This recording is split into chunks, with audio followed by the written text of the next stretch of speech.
At a dig in St. Augustine, just a couple blocks from the Fountain of Youth, something small and shiny came up from the dirt. And, you know, it created a considerable excitement for us.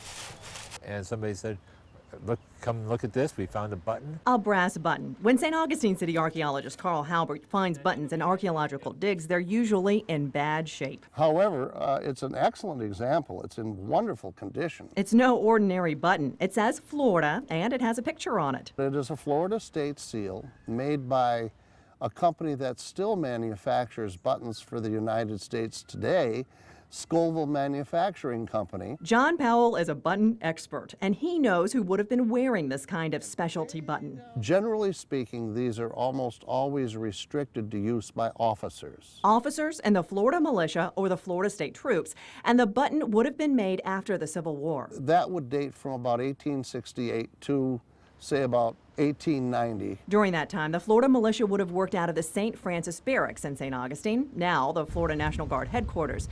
And tucked inside, there's a museum in there now. And check out this Florida State Troops uniform from the late 1800s. The design on its buttons is the same design as the button from the dirt.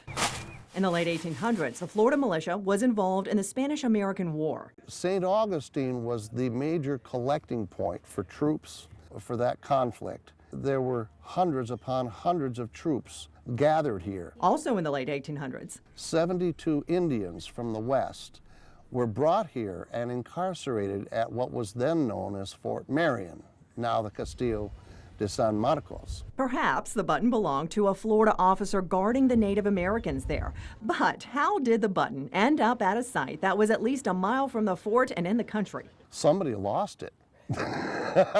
This button, just a remnant of our history and an item with a story. Every artifact absolutely has a story. And that's digging into history. Jessica Clark, First Coast News.